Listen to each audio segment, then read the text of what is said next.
Hello and welcome to another edition of the ProtoBalls podcast. I'm ProtoMet. I'm Myers like balls, and I just want you to know, you fight like a dairy farmer. How appropriate. You fight like a cow. Touche. That has nothing to do with this movie that we'll be talking about, which is Indiana Jones and the Last Crusade. Touche, my good friend. Touche. Yes. Yes, Indiana Jones and the Last Crusade. 1989. I believe it's when it came out. It was the last of the Indiana Jones trilogy. Until, well, we'll get to that part. That movie came out. We'll get there eventually. And it's sort of a tonal shift once again for the series. You know, you had Raiders of the Lost Ark, this very serious, very mysterious sort of adventure, and then you got Temple of Doom, which is this like dark, over-the-top action movie. Dark over-the-top action movie. This one's actually sort of airs in the side of comedy for the most part. Yeah.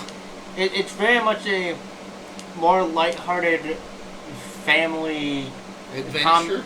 comedy adventure. Adventure comedy. That just also happens to have Nazis in it. That also happens to have Nazis in them. Yeah, so, once again, Harrison Ford's back as Indiana Jones, as if he would ever not be, although the new upcoming Indiana Jones movie is going to be... And then there was a TV series. And there was the TV series, yeah. That he was barely in.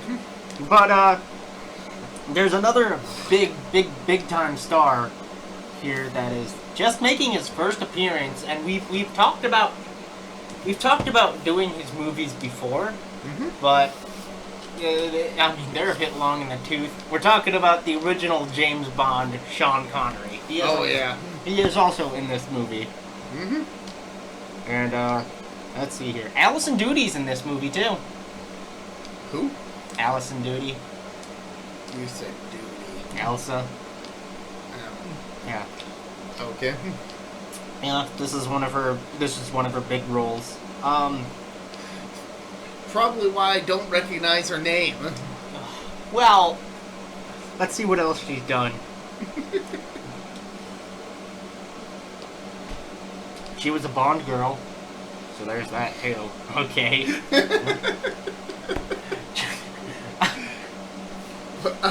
What else do you want from me? So it had a budget of $48 million and a box office of $474.3 million domestically. It is yeah. It also won an Academy Award for best sound effect. It was a Wilhelm scream. It was a Wilhelm scream that pushed it like an angel's kiss. It's there and gone. Can't get it back. So the movie starts not where we think it would. It starts in 1912. Many moons ago. Many moons ago. Back when the telephone was just a brand new thing. Oh yes. Oh yes. And we're cutting to the mountainside of I want to say Utah. Yes. Utah. That sounds right. Yes. We're a group of Boy Scouts, by the looks of it, are traversing about the place. And we see a young 13-year-old Indiana Jones, even though he doesn't look 13 at all. He's supposed to. And he's going to explore one of the caverns in the canyons that they're gonna be setting up camp. And they discover grave robbers. Not really grave robbers, more like grave robbers. I wouldn't call them grave robbers. Well, I would, because I am. Okay, never mind. They are grave robbers.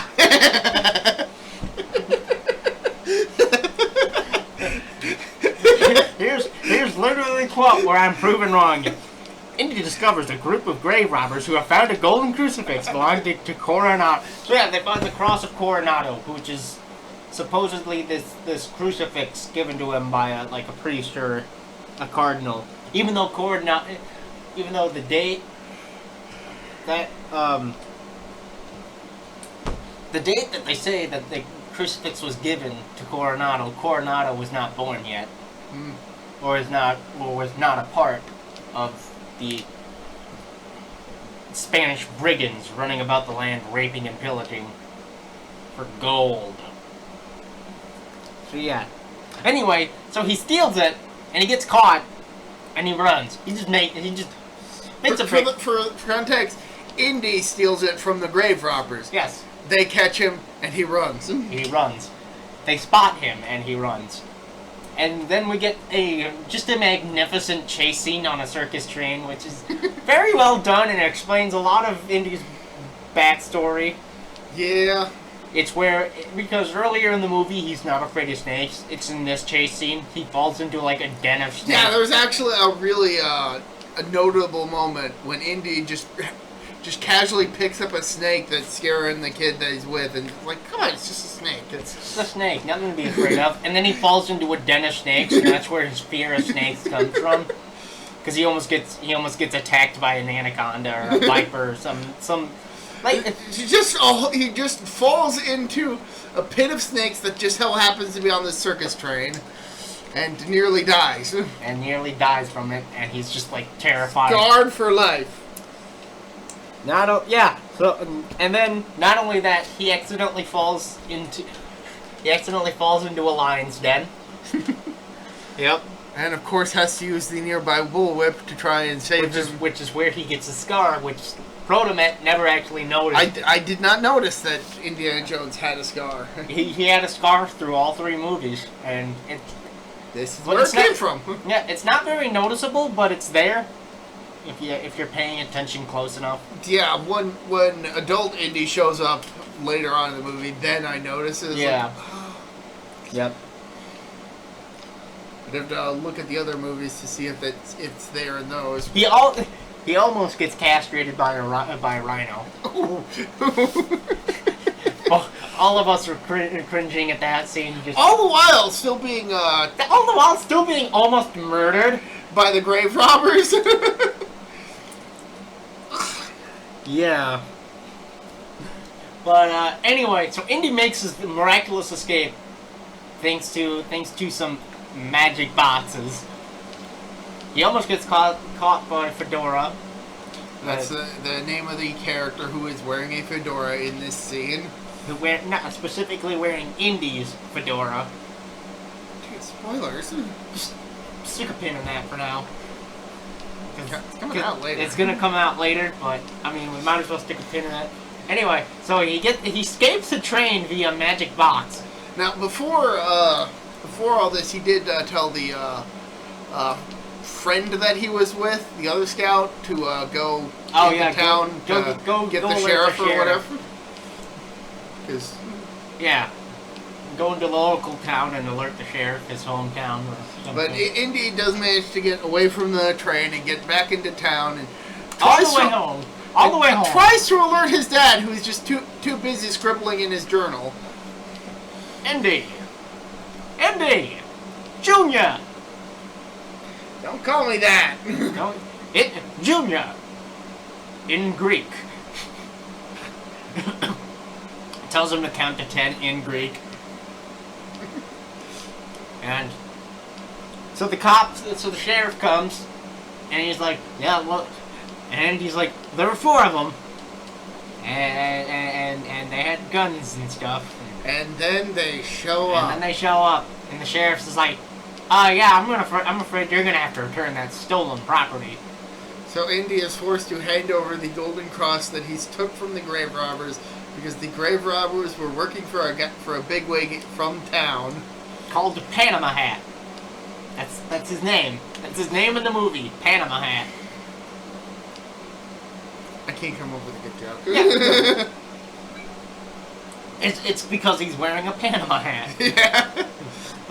He also has like a crutch or He has a cane because he's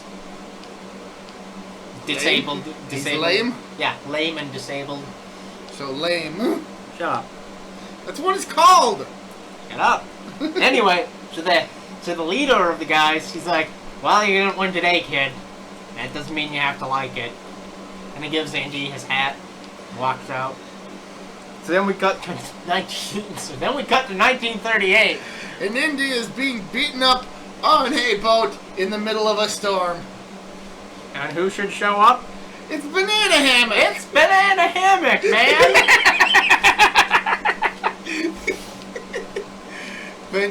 No, it's Panama Hat.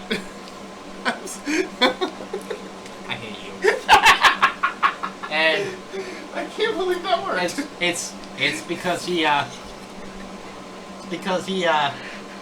stole the cross again. And Panama Hat's like, that's twice I've had to reclaim stolen property from you. And he's like, it belongs in a museum. So do you! Apparently forgetting the fact that this guy is older than Indy is. Yep. Weird. But anyway, Indy fights off the goons. He dives into the ocean, gets the cross, and Panama Hat dies in the storm. Yeah. The boat turns over, I think. So Indy survives and nobody else does whatsoever. That's not foreshadowing. That's literally what happens. And because it was international waters, he can't be prosecuted. Woo! So Indy, of course, makes it back to college, where he is immediately assaulted by all the students and his admirers and assistant and admirers, his secretary. Yes. And then he's just like, fuck this, I'm out. And he goes through a window in his office and leaves before he is immediately intercepted. So yeah, that's like the first 15 minutes of the movie. Not the first. That's like the first. But it is in this scene that Indy receives from his secretary a bunch of packages. Yeah. One of which is addressed from Indy's dad, Dr. Henry Jones. Yes. And it's a book. Not just a book.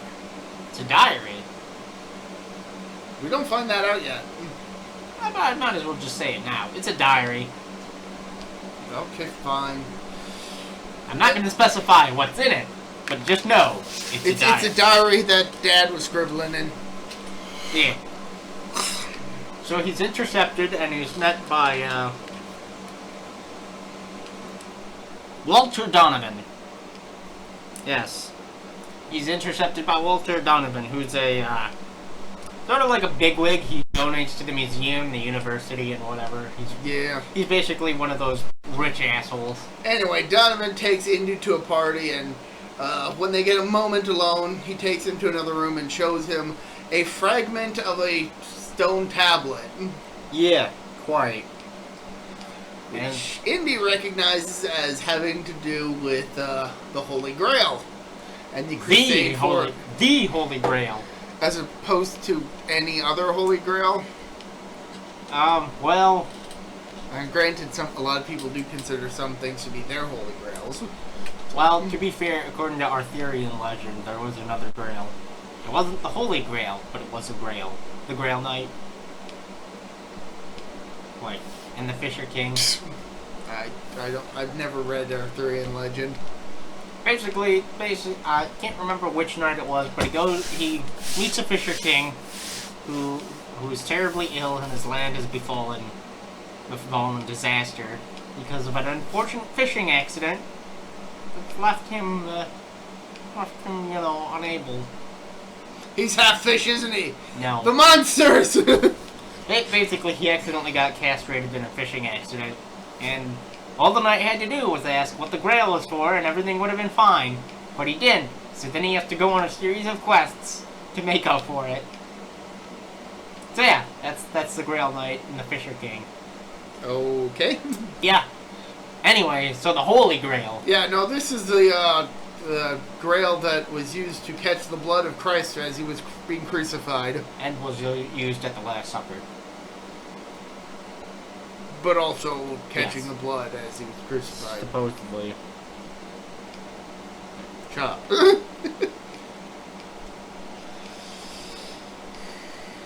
Yes. But So, Donovan reveals that he did hire another archaeologist to search for the other marker that would reveal the actual location of the Grail according to the legend, and that guy went missing. Oh, well, so why come to me? You know, and yeah. And he's like, okay, well, why did you come to me then? Why did you come to me? I mean, my dad's even more knowledgeable on the topic. Well, here's the thing. The guy we hired before was your father.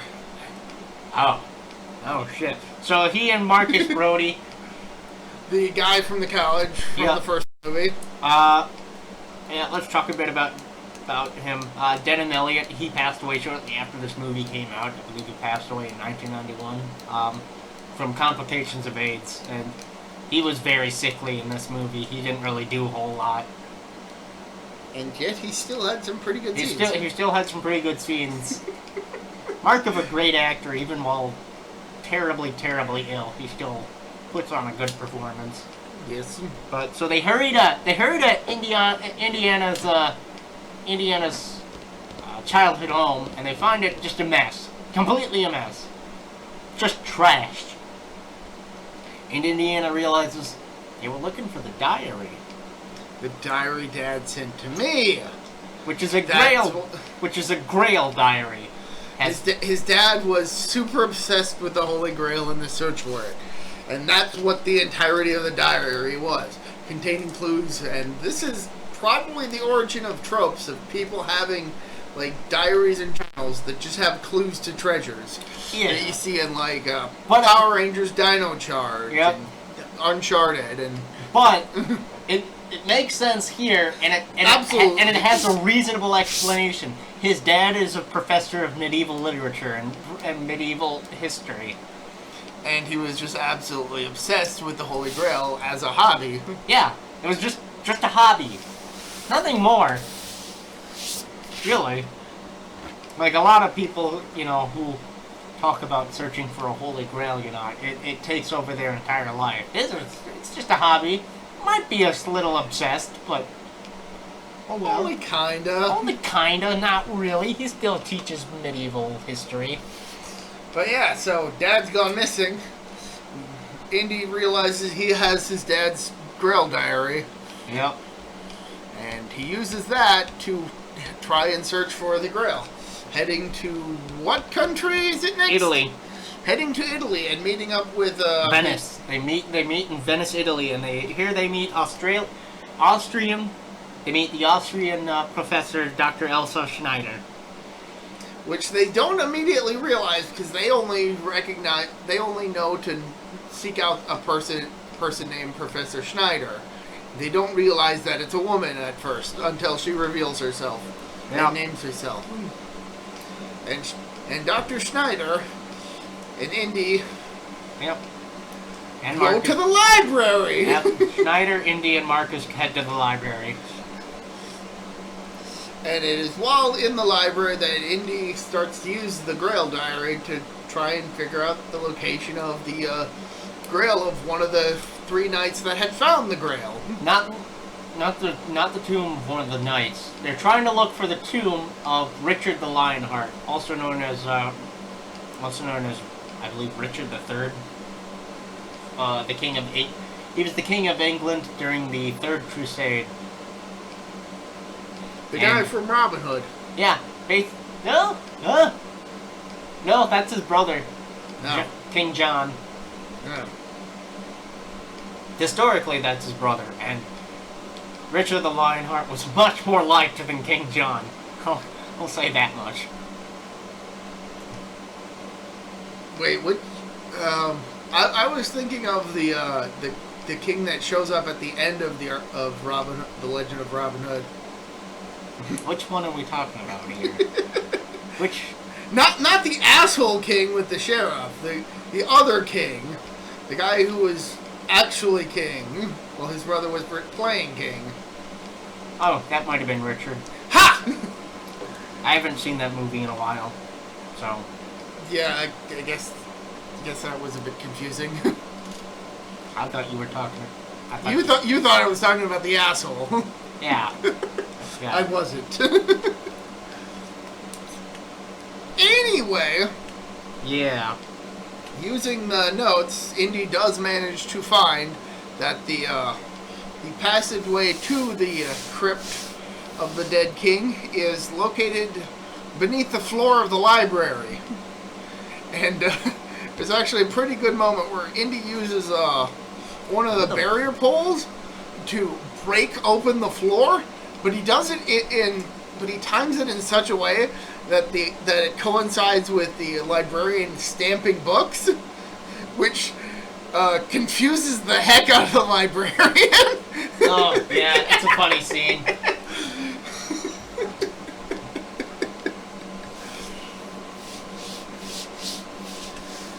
So then Indy and Elsa go down into the catacombs, while Brody just kind of hangs out above ground. And they realize it's just completely, like, flooded with petroleum.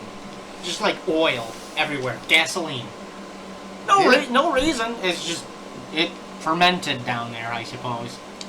I mean, there is a reason in the movie, but as far as logical explanation, yeah, just cuz. Yep.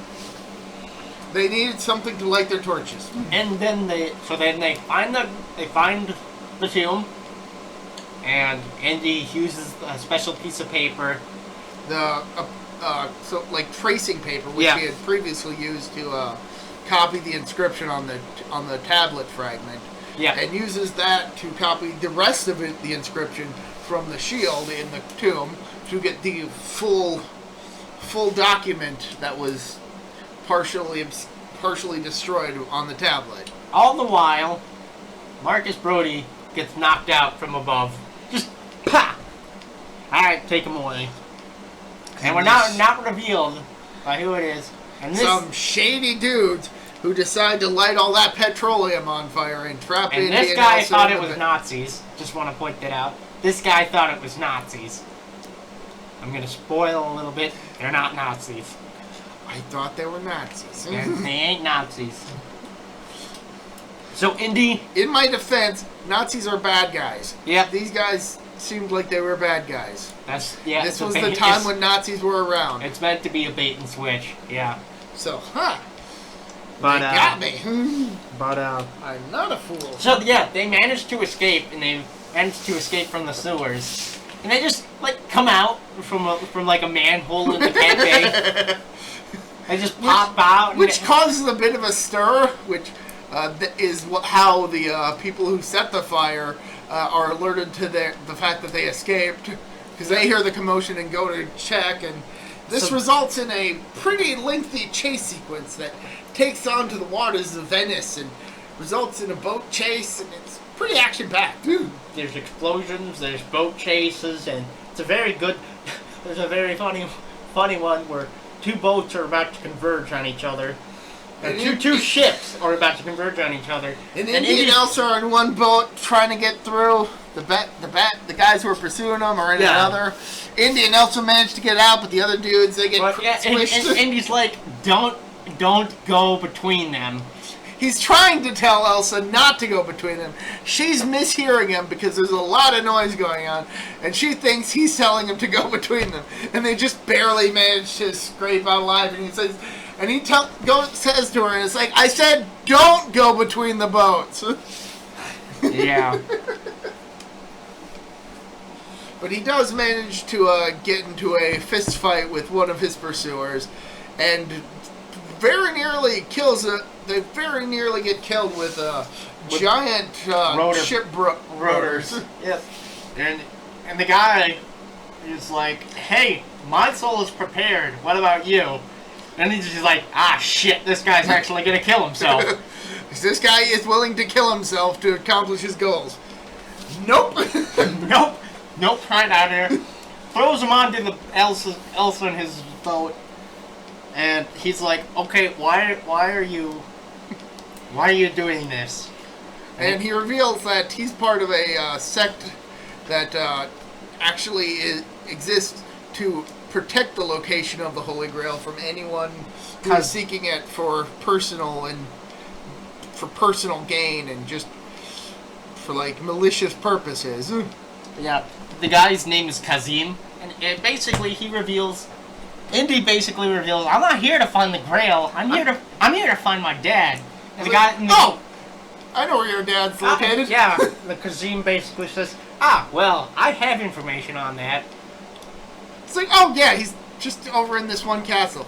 And he wishes them luck.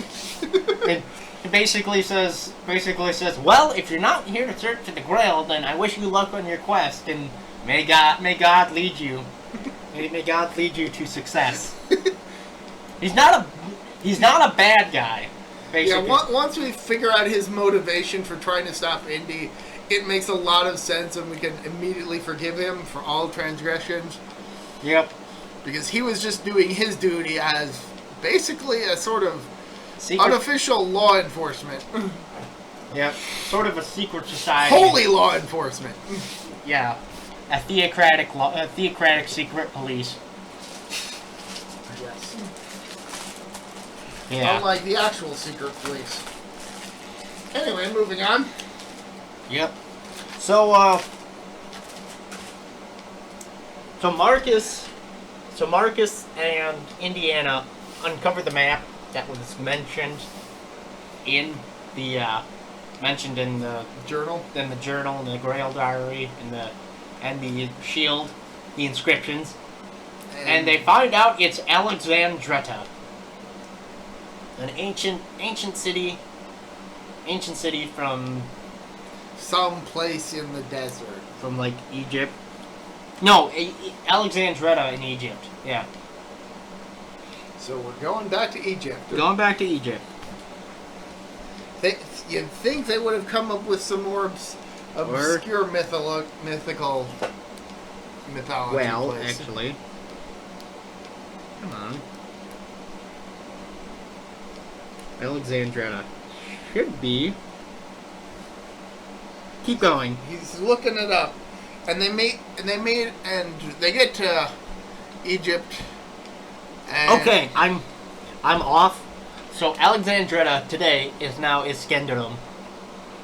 It is a city in Turkey, just on the border between that and Palestine. Okay. So the Mediterranean. We're in the Mediterranean again. Yes. So they head to Egypt, which is actually where the castle. No, they head to Germany. They head to Germany. You said Egypt. My God, Nick. Well, I thought they met up with John Rhys Davies at this point. No, not yet. Yes, John Rhys Davies is back.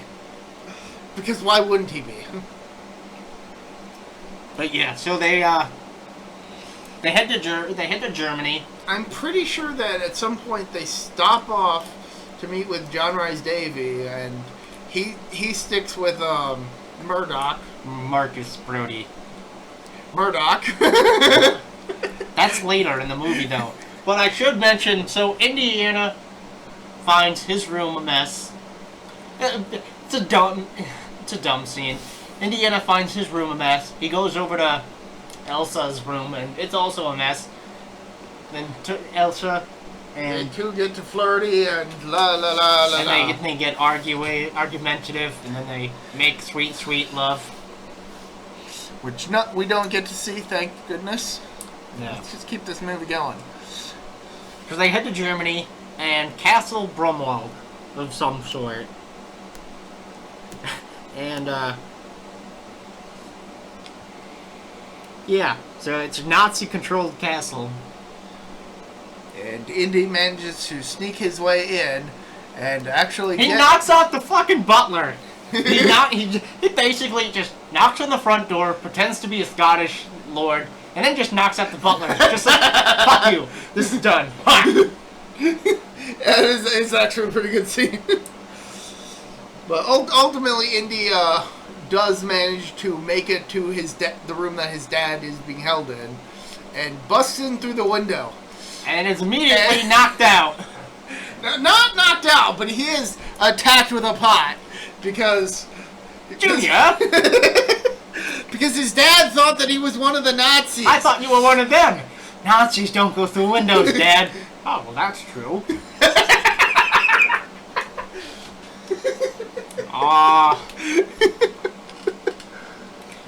And then, 2 seconds later, he's like, I'm never gonna forgive myself. Wow. Now that you mentioned that, I'm never gonna forgive myself, you know? Oh, there's no reason to feel bad. It's a fake! Look at the markings. He felt bad about breaking the vase, and then realized that it was a fake. He thought it was like a genuine Ming Dynasty vase. Indy took it as like his dad being concerned for him. No, he was concerned about the priceless Ming vase, which turned out to be fake. He's like, oh, never mind. Never mind. Dad, we need to get going. And then the Nazis show up. And basically, Indy relays the information he received to his dad, and he's like, how I wish I could have been there. There were rats, Dad. Rats. His father hates rats. Just like Indy hates snakes. Just like Indy hates snakes. And then the Nazis show up, and they're like, all right, Dr. Jones, give us the book. And then they both respond because they're both Dr. Jones. Yes. Give us the book. You think my son would bring the book along with him to Nazi Austria? Well, you see, Dad. Oh, you didn't. You didn't. It would have been better off if I sent it off to the Marx Brothers.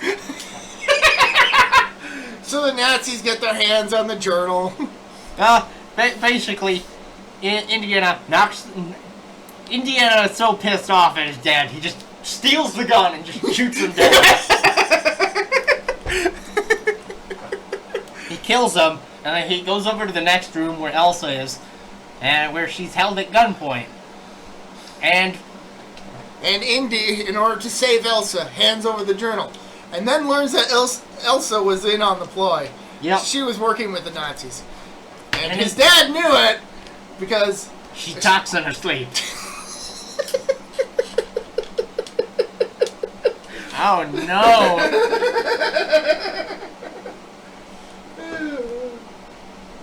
A family picture. It's a family picture.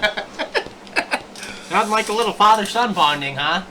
So now Indy and his dad are tied up to a chair and they're bickering with each other as the Nazis make their way to other places to go deliver the journal to Hitler or whatever.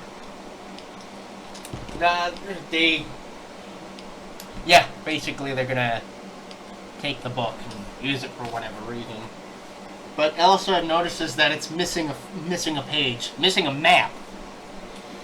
Which is important. And he trying to think of his name. Basically, it turns out that the guy that they sent on the mission, Donovan. Yeah, it turns out the guy who sent Indy and his dad on the mission to search for the information on the location of the Holy Grail was working for the Nazis. Working with the Nazis. Yeah. So that's two plot twists in one. Oh my god! But Donovan's like, I know where it is. Marcus has it. He's like, and then Indy's like, well, good luck finding him. That guy can speak like 7 languages and can blend in with a crowd. Good luck finding him. Cut to Marcus in the crowd. Anybody know English? Maybe ancient Greek? I don't know. And that's where we find Salah, John Rhys Davies. And Salah finds him. He's like, Mr. Brody! So wait, did Marcus go to Egypt with Marcus went to Turkey by himself. With the map? With the map, because they were going to meet up with Salah. Okay. And get prepared. Okay, that's why all this wasn't making a whole lot of sense. Yes. Yes. Marcus just went by himself. And then he's immediately met by 2 Nazis who are like, Marcus Brody, we've heard so much about you. The head head of the Museum of Antiquities would like to meet you. And immediately Salah calls bullshit. He's like, there is no Museum of Antiquities. Papers, please. Ah, yes. Pulls out a newspaper. And he's like, Marcus, run. What'd you say? Run. I'm sorry, I didn't quite catch that. Run! Punches the Nazis and just like, dude. As you do. As you do. You punch the Nazis. He's like, dude, run. So Marcus gets captured anyway because Salah puts him in. Salah has him hide in like this stand, which turns out to be the back of a trailer on a Nazi truck. And the Nazis just literally drive off with him after being handed after Salah inadvertently hands him to them. So we cut back to Indy and Dad, and they're in the castle, and they're tied up to chairs. A chair. Two chairs, but they're tied together. Tied together by rope. And they get into an argument. Indy thinks, oh, I got my lighter. We can use that. My lucky charm. My lucky charm. So Indy's dad grabs it and tries to light it up. So by the way, Sean Connery. It's Sean Connery. I think we forgot to mention that.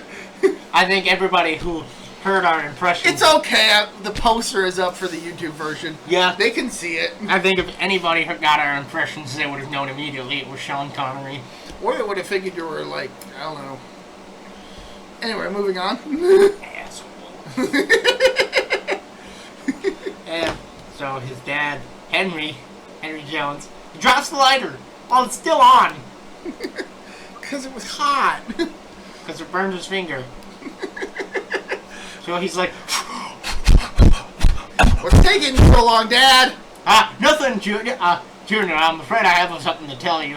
Don't get sentimental with me, Dad. The floor's on fire. What? What? Dad! The curtains are on fire now, and the chair, and the table. Yeah, soon the entire room is on fire. Dad, move! So then they shimmy their way to the fireplace. And accidentally hit a switch, which rotates the back of the fireplace to a secret communications network. But basically a secret comm site for the Nazis. And they are immediately caught. And it's just like spotted almost immediately. They managed to break out. They managed to get out of their bindings, and they do, I think, kind of lead them in like a almost Scooby-Doo-esque rotating wall panel type. So they lock the Nazis into the firelit room. They just lock them in there. They get the door stuck by using a statue. Yeah. And so they flee to the docks that are above ground. Yeah, so the way they make it to the docks is they go up to a higher floor. They go to a loft, basically. Henry decides, oh, I'm going to need to sit down. Well, when times like these, I find it better just to sit down. And the trap door with a stairway lead down opens up. Indy falls down it, and he's like, Dad! See what I mean? They manage to make it to the docks when the Nazis pursue them to the docks, and so Indy and Henry go on a boat, and Indy starts up a boat. The Nazis chase them out to get on the boats to chase them, and as they're getting the boat prepared, Indy and Henry on a motorcycle just drive past them. Indy's like, no, Dad, we're not taking the boat. We're not taking the boat. We're not taking the boat. What? Why we turned on the boat then? That's exactly why, Dad. So now we got a motorcycle chase going on? It's amazing. It's a very good chase. Like, this might be the most action-packed out of the Indy movies. Only because it's just like, it's like chase scene after chase scene. Indy grabs a flagpole and jousts a Nazi off of his motorcycle. Yep, that's the thing that happens. At one point, he sticks the remains of the flagpole into the front spokes of one of the other Nazis. If you ever seen that one episode of Mythbusters where they tried to see if that would actually work. It would work. Not only would it would work devastatingly well. All comes down to timing, though. Oh, yeah. So they managed to make it to a crossroads. And it's split between Berlin and Venice. In Venice, you have M name. Nope, in Berlin there's Emma. In Berlin is where Emma is to get the book. And who's in Venice? Or Elsa. Nobody's in Venice. So, there's somebody who's in Venice. Nobody's in Venice. I'm pretty sure they were going to try and save... they were going to go to Venice so they could get to Turkey. So they could save... Marcus. There you go. That's the M name I was trying to remember. But Marcus isn't in Venice. He's in Turkey. Yes, but they're trying to go to Venice so that they can go to Turkey to save Murdoch. Marcus! You can tell how much of an impression his name left on me. No, but so Indy wants to go to Venice so they can go to Turkey. But Henry is like, we need the diary. It's in Berlin. Why do we need the diary? Because it has... Because there are still more clues that we need to use in order to actually get to the Grail. Alright, Dad. What secrets? There's 3 clues to getting through the trials. And what are the clues? Why do you think I had the journal in the first place? This is an obsession, Dad. A weird obsession of yours. So they And go Mom to knew Berlin. it. And Mom couldn't take it. Oh yes, she did. All too well. That's why she kept her disease from me. And he's like, Doc. All right. Yeah. Nah. And then as Henry Jones, as Sean Connery does it so well, he's basically like, this is a race against time, a race of good or evil. If the Nazis were to get their hands on the Grail, they would walk through the face of the earth, walk through every army that would ever come their way. So they go to Berlin. Where brick burnings are taking place. Oh, yay! And Reminder, this isn't banned in Germany. This movie isn't banned in Germany. So anyway, Indy dresses up as a Nazi. His dad, not so much. Basically almost kills Elsa. He just basically says, fuck you, you deserve to die. But she gives him the book. Gives him the book, and she's basically like, yeah, squeeze, choke me out, do it, I'll scream. What then? He's like, fuck. Alright. Damn. Damn it. But she lets him take the book because she actually doesn't want it in Hitler's hands. Which is ironic because while trying to make their escape with the journal, they accidentally bump into Hitler, who signs the journal. Not realizing what it is. And then they go on their merry way. Yes. So after that, so they finally meet up. So then they finally head to Turkey. Well, so basically, he leaves Elsa behind. He just says, fuck you, I'm done with you. As you do. So so Indiana and Henry go to the airport to get on a Zeppelin to go to Venice. And it's there that they have to hide from the Nazis who are trying to find them. There is a pretty good scene where at one point Indy separates from Henry, who's busy reading a newspaper. Takes one of the attendants on the Zeppelin's uniform, comes out and is asking to see people's tickets. When the Nazi officer who has just found Dr. Henry, there is Indy, punches him out of the plane through a window. Under luggage. In front of everybody. And he's like, no ticket! Everybody gosh! Everybody pulls. That's my ticket. Everybody pulls out their ticket. It's amazing. And then we get the plane ride, or the Zeppelin ride, I guess, Where we get a bit of talking. between Henry and his son. A bit of bonding between each other. And then they fight. Go on. No, go on. Indy tries to call his dad out on being kind of a terrible father for being so hands-off with his approach. And his dad retorts, well, I didn't stop you from doing anything. I made you responsible for your own actions. Which, I mean, on the one hand, Indy isn't necessarily in the wrong, but neither is his dad. Yep. It's complicated. It was parenting as he understood it. Yeah.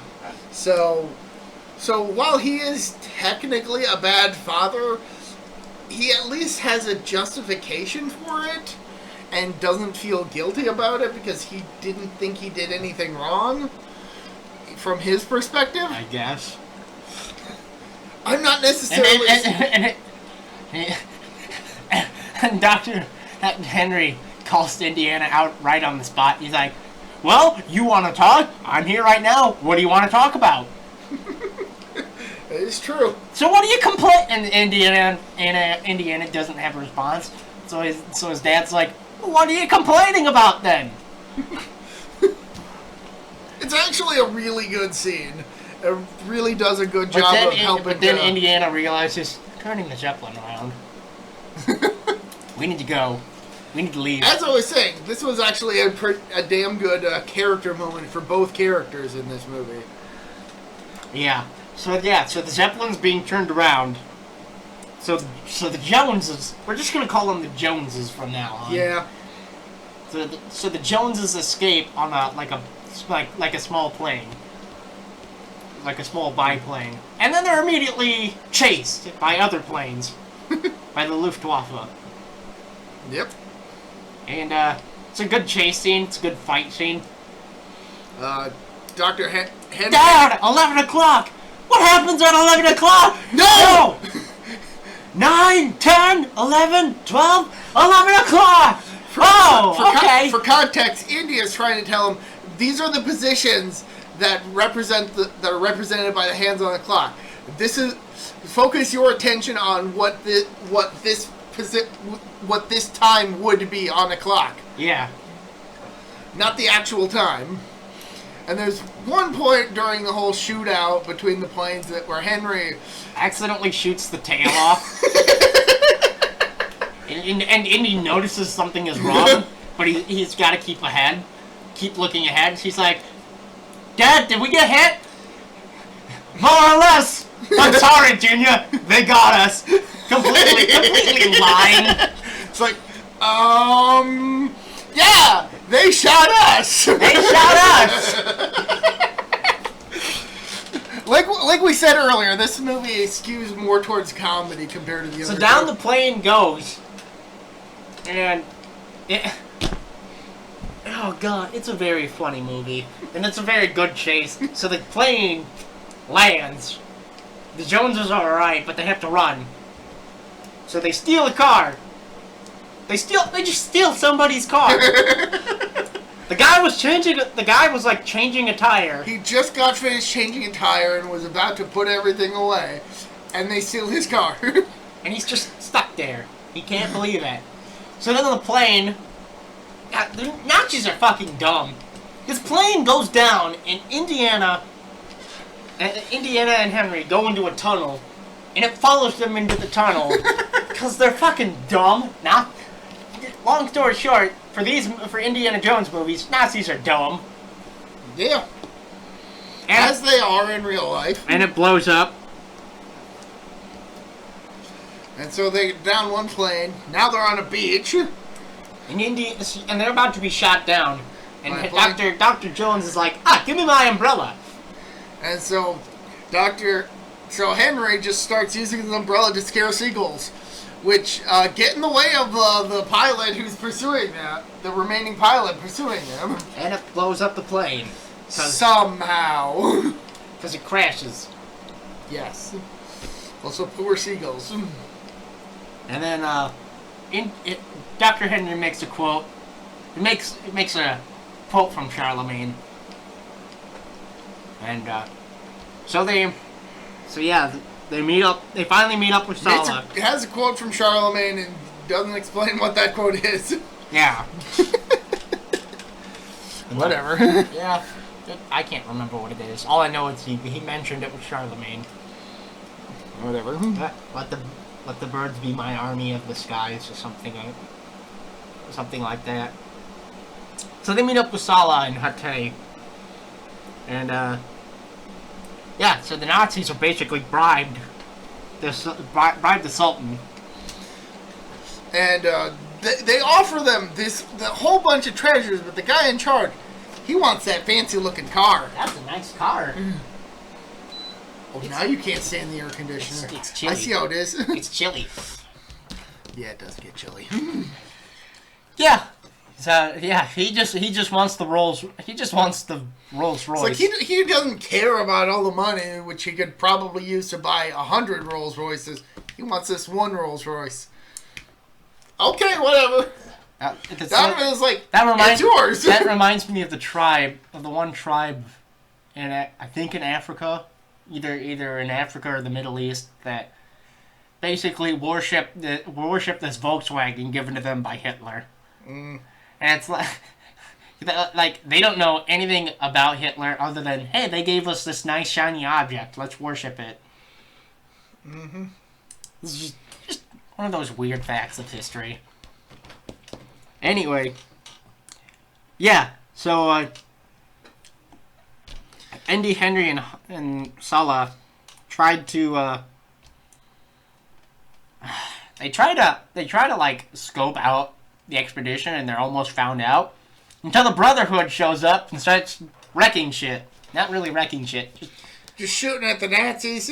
Shooting at the Nazis and failing miserably somehow. And they're all killed. And yeah. Some point, Kazim is shot dead, and he basically... Oh no, he was my favorite character. Yeah, and he basically just tells Donovan and Elsa that, yeah, there's no glory waiting for you. Only death. And then he dies. Oh no, my favorite. And then we finally get the long extended battle, and it's admittedly it's probably the one that drags out the longest. It's still action packed. It's still very action packed. I just think it drags out way too long. Henry gets captured. Henry gets captured. He and Marcus are put in a tank. Indy fights the tank and somehow is winning. He gets onto the tank. He's fighting a tank on horseback. And winning. I mean, to be fair, he then gets on the tank and winds up in a fist fight with a Nazi on board the tank. We then get a series of unfortunate events. He somehow gets caught on the on one of the turrets. One of the turrets. He gets his bag caught in one of the turrets, even though it seemed before it didn't have him wrapped around it. Plot hole. Stop talking about him. And he almost gets crushed. And somehow the driver dies. Just somehow he dies. I forget how. There was a good explanation. We just can't remember what it is. I think it was like he accidentally got shot in the head. Yeah, because I think some gun was just kind of rattling around in there. Yeah. And Henry accidentally shoots him in the head. I think so. So yeah, they escaped. It totally wasn't intentional, but that's what happened. Yeah. And so Indy starts fighting back. Henry almost dies. But with the help of Sala, Marcus and Henry are able to get it off the tank. India's still on the tank and fist fighting the head Nazi. Vogel. And they end up going over a cliff. Yep. And the cliff and the tank explodes. With Vogel in it. And and Henry, Sulla, and Marcus Brody are mourning the death of Indy. They're just devastated. Indy climbs back up the cliff because he managed to get off the tank before it actually hit, and managed to climb his way back up to the top of the cliff. And as the other three are mourning, he just kind of glances over the cliff to see what they're mourning. Yeah. And Henry just kind of looks over and is like, Junior! Junior, you're alive! I thought I lost you, boy! It's a great... People give Sean Connery a lot of flack sometimes for sometimes being a bit campy, but he's great in this movie. Oh, yeah. I get... anybody that says Sean Connery's overly campy may have just only seen his Bond movies. Maybe. Where half of them he doesn't even give a shit. But, like, this, Hunt for Red October, and a few of his other movies, they're just absolutely spectacular. He was in a Disney movie. Don't know if you knew that. Which one? The one that takes place in Ireland. I can't remember what it's called. Darby Gillis. Oh, okay. Yeah. The one with the Banshee. Yeah, the one with the Banshee. That's the only scene I know about that movie. He's sung in that one. Okay. Just interesting side tangent. So anyway, the good guys are back together, and while the Nazis have made their way to the secret area, they do try to sneak in, which is a real life historical place, by the way. I'm pretty sure it was used in the second live-action Transformers movie as a plot device. Might have been. Moving on. It's one of those, It's one of their indoor cities. Yeah, it's, like, built into the side of a cliff face. Yeah. It's absolutely beautiful if you've ever seen it. It's, like, it's a marvel of architecture, I'd have to admit. But here they use it as the entrance to the Grail Chamber. And people are dying in there. Yeah, on the first trial. Getting decapitated. Yeah. The Nazis are like, yeah, go in there. And so, Indy and the others are captured. And Donovan shoots Henry. Just shoots him point blank. It's like, okay, Indiana, now you have motivation to get in there and get the Grail. Yep. So Indy uses the journal. So basically, the series of traps. One is the rotary blades. Rotary blades. Rotary blots. Rotary blots. And Indy manages to figure it out, but because he's supposed to kneel. He's supposed to pray before God. And another detail, it's specifically designed so that Muslims can't even get through. Because how Muslims pray is they set their head to the floor. Which has another blade. It's designed specifically so Christians can get through as long as they know what they're doing. Yeah, which is to tuck and roll, basically. Yep. That's how Indy did. To pray before God. And then Indy jams up the mechanism so that the blades no longer function. Yep. So that the bad guys can follow him through because... Yeah. He has to. I mean, they do have his dying dad. I mean, kind of... So then the second one is a word puzzle. And it's supposed to be... The name of God. The name of God in Greek. And it's Joshua. For those of you who don't know, it's Joshua. I thought it was Jehovah. Yes, Jehovah. Sorry. Joshua's the name of Jesus. Yeah. Or Yeshua, as his real name is. But yeah, no. Jehovah. Except, Indy takes a step on the J, and that collapses immediately. And he's like, shit, Greek. Right. The Greek alphabet doesn't have a J. Starts with an I. So he does manage to get across by stepping on the letters of Jehovah. Which is Yehovah, then. Yes? Yeah. And so then gets to the final trial, which is just a massive chasm. Yep. Just a huge, wide chasm. Nothing to cross with. Just a huge chasm yawning before him. The idea is it's supposed to be a leap of faith. So Indy takes that leap of faith and lands on the platform that is painted to look like it's part of the chasm. Yep. Absolutely beautiful effect, I have to say. That probably deserved an Emmy. Yeah. If anything else. You mean an Oscar? Emmys are for TV. Right. Shows how much I care about television. Well, all of them are shams. I'm sorry. All award ceremonies are shams. So Indy gets to the other side of the chasm, and in order to let the bad guys through, he tosses dust on them so that they can see that there's a platform there. The fact that Silence of the Lambs won all 5 major awards still irks me. It's a good movie. I don't think it's that good. I don't think it deserves to win all 5. I haven't seen it, so I can't. I don't even think Anthony Hopkins' performance is that great. I don't know. One of those things that just bothers me about award ceremonies. Fair point, but we're not talking about award ceremonies now, Yeah. are we? No, we're not. But yeah, so he makes it across. He throws a couple of pebbles so that the people can see that there is a platform there. Yeah. And they all go into the grill chamber. And they are met with an old knight who tries to kill Indy and fails utterly because of how weak he has become. He's been alive for about 700 years. So he looks it. Yeah. Actually, he looks pretty good for 700 years. But he is in no shape to be fighting. Even he acknowledges it. Indy doesn't even try to fight him. It's like, oh, hold on. I don't want to fight you, old man. So, then comes the test. Donovan and Elsa show up. And they have to choose one of the many grails in the room. So basically, Donovan's whole motivation in this movie is he just wants the grail for himself. Fuck the Nazis.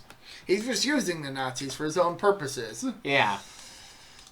And this final test is to pick out the correct Holy Grail from among many Holy Grails that are in the room. From many, quote-unquote, Holy Grails.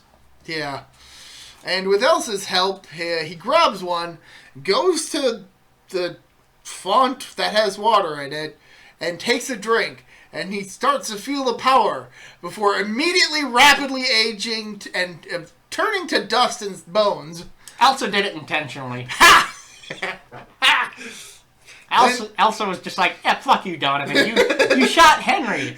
Dude, I'm cool. And then he turns into a skeleton monster and Indy has to fight him. No, wait, that's the SNES game. Sorry. Yeah. Yeah. Yeah. Anyway, so now it's Indy's turn to correct the real Gale, and he grabs one that's pretty unadorned. Pretty plain. It's a carpenter's. It's a carpenter's cup. Yeah. Which makes sense because Jesus was the son of a carpenter. Yeah. He didn't come from royalty. He led a plain life outside of, the miracles and being the son of God. Supposedly. Which, take note of that, politicians. Yeah. So Indy does drink from the Holy Grail, and... This shit got political real quick. I'm not sure I'm comfortable with this. Anyways. Yeah, so he gets the right one. He survives. He takes the Holy Grail with the water outside to give some to his dad and heal his wounds. And then Elsa decides to steal the Grail for herself and ignores the one warning that the knight had given them, which is never cross the seal. A seal that has been popping up throughout the movie. It's the symbol that that one secret, the cruciform sword. That one it's set like of... It's a Greek cross. The holy police from earlier had that tattooed on their chests. Yeah. And she crosses it, because she's an idiot. Yeah. So then the whole building just starts to crumble and shit. Yeah, seismic upheaval and all that shit. And Indy tries to save her, but she becomes so obsessed with getting... because it's so close. And then she ends up falling to her death. And then Henry just has to save Indy, and he almost succumbs to the same temptation. Indiana. Dad! Let it go.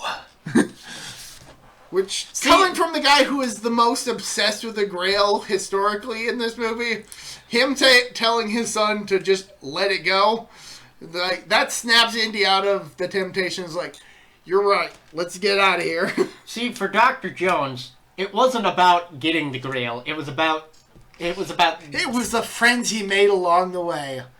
Shut the fuck They were the real treasure. Shut the fuck up. Oh my. No, it was about just seeing the Grail. That was worth it to him. Just seeing the Grail. He didn't want the Grail. He just wanted to see it. You have to admit that is a terrible trope. It was the friends we made along the way. Shut up! There is no treasure. It was all the friends that are the real That's treasure. what the One Piece is! God damn it! Dude, if that... Oh my god!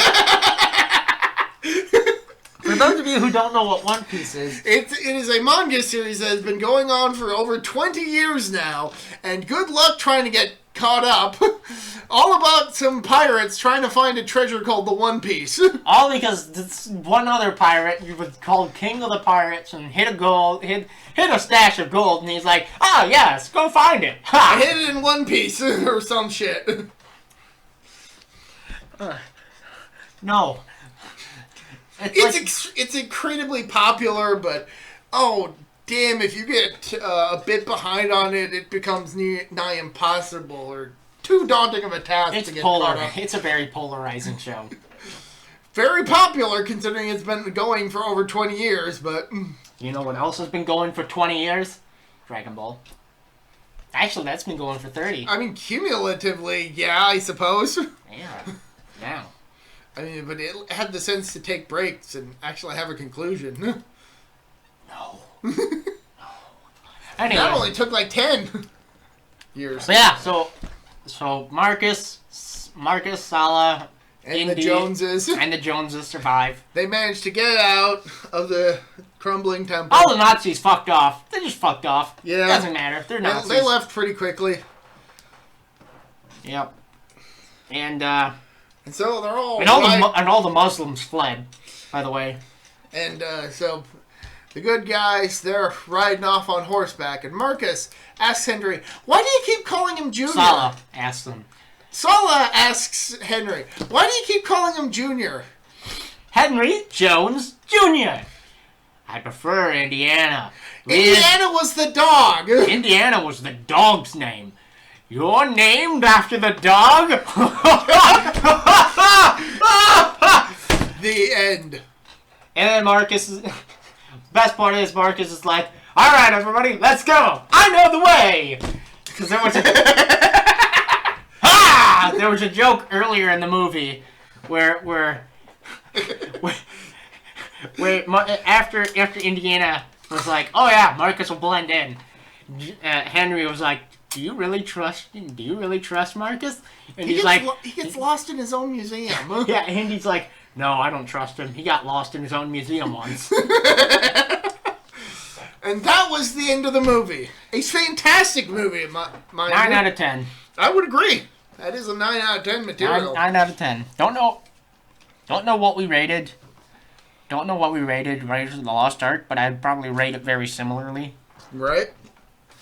To me, it's Raiders, Last Crusade, and then down on the bottom is... I have to agree with that, but Last Crusade was an incredibly fun movie. Yeah, I'd say it's more fun than Raiders. Maybe. It's definitely more lighthearted than Raiders. Yeah. Especially considering that it's the one movie that actually has Hitler in it. Yeah, that's true. They take the piss out of Hitler pretty quickly, though. Yeah. Yep. And we managed to finish it in an hour. That was pretty. Yeah. That was a pretty concise. Concise. This movie is very well paced. It's got some great humor and great action. Absolutely. Would definitely recommend to anybody who wants a good, fun action adventure movie. Highly recommended. Yeah. So what are we watching next time? Well. Oh God, I know what we're watching next time. Look, I know you're reluctant about this, but Shut the fuck up. Don't talk. No. No more. End of that joke now. Abort it. No. We're doing Scooby-Doo and the Reluctant Werewolf. Ah. So, recommendations? No. No, I don't got one. No. I know which one you were thinking about recommending. Not Goblin Slayer. Oh. Was not Goblin Slayer. Show call. No. No. No. Never mind. Anyway, moving on. Go. You suggest one. All right. I'm actually going to suggest a YouTube channel, Peanut Butter Gamer. He does some really funny video game reviews, among other things, and I have been watching his stuff for years, and he is honestly one of my favorite YouTubers, if not my all-time favorite YouTuber. He's got some very funny videos. I personally would recommend checking out his top 10 scariest enemies in video games. That's one of my favorites. He's also got a series of videos in which he plays video games and computer games that he got from Goodwill called Goodwill Games, which itself has a spin-off called Goodwill Garbage, where he basically does mini reviews of just a bunch of stuff he found at Goodwill that he thought would make for funny videos. Like your $2 chair, 10 out of 10. That was a $4 chair, 12 out of 10. Oh, okay. Where is it? Downstairs. I see. Yeah, so we went to Goodwill. Went to Goodwill for my birthday, and he bought a chair for $4. It's like, nice looking chair. Very comfortable. You should try sitting in it once. Maybe. Like, it is surprisingly soft. But getting back to Peanut Butter Gamer, yeah, just absolutely funny. A lot of his earlier stuff is a bit cruder in its humor, a bit more vulgar, sweary a bit, but the stuff he's been putting out for the past few years has been far more family friendly, and I don't think that that's because of YouTube's whole policy changes that have been going on for the past few years. I think he just naturally settled into being a more G or PG rated. And fuck YouTube. Fuck YouTube overall. Not the people on YouTube, but no. Just YouTube kind of as a company, and their overreactions to some stuff that. Every time one of their big names does something stupid, all the smaller name channels are the ones that suffer for their overreactions. Not the guy alone. Yeah. Like, that fucking Jake Paul idiot. Yeah. Fuck him. Yeah. And people still like him for some fucking reason. I never did, but I never saw the appeal, so. I always thought, like, there's this new. I don't really want to sound like it's a generalization, but there's this new wave of popular YouTubers that got popular by doing stupid shit. And, that shit's been around for years. And people just think it's okay for them to be generally terrible people and just get away with it. Because, they're big on YouTube. That means they. I don't know. But PBG, he's one of the good guys. Yeah. Yeah, I suppose. At least I hope. I mean, given some of the allegations that have come out about other people on YouTube, I really hope that he hasn't done anything scummy. It would absolutely devastate me if that came out. Oh well. At least he's not a murderer. Nope. Hopefully. I mean, aside from those jokes that he does in his videos, but those are just for the lulz. I don't know. Those are generally like tying into his. How was Extreme? So. We haven't talked about this in a while. How was Extreme Rules? It was fine. Terrible. It was fine, except for the parts that were terrible. Dude, like, okay, not terrible in that the wrestling was bad. The wrestling was really good. What? The outcomes of some of the matches were just fucking awful. Terrible, awful, fucking stupid booking. Asuka versus Sasha Banks. Asuka, oh my god. That match was a good match. Up until right at the end when they shit the bed. That was their best match together. That was easily their best match together. And the ending sucked all the life out of it by being absolutely convoluted and dumb, and then their rematch just this past week that ended with a count out. That ended with a shit that should not have been counted because, god damn it, Stephanie McMahon told Bayley not to interfere, and that was one of the biggest interferences you could do without actually being present. Wrestling is serious business. But no, there's and people wonder why ratings are going down. It's because shit like this. You fucking insult the fans' intelligence with shit like this. And there are some people who say it's fine. No, it's not fine. Swamp match was pretty good though. Swamp match was pretty good though. I didn't give a shit about that. Well, you don't give a shit about Bray Wyatt. I really don't. Honestly, the appeal of him died years ago. Yeah, the Fiend is fine and all or whatever, but if it's when he's always the Fiend, it's no fun. Well, he hasn't been the Fiend for a little while now. It doesn't make him any more interesting now, does it? You're kind of contradicting yourself. It's not fun when he's the Fiend all the time. Well, he's not the Fiend all the time. He's still not fun. He's still not fun, though. Well, that's just it. The Fiend was an interesting idea, and then he was the Fiend too much. There was no fun when he was. Then they tried pulling it back, and you're still complaining about it. He's just no fun. He's not that good. He's a good talker. I've been having fun with this. He'd be better as a manager, okay? Not as a wrestler. He'd be better as a manager. Maybe he managed to brainwash Braun Strowman back into his enclave or something. I don't know. Fuck if I know. And then you have the eye for an eye match.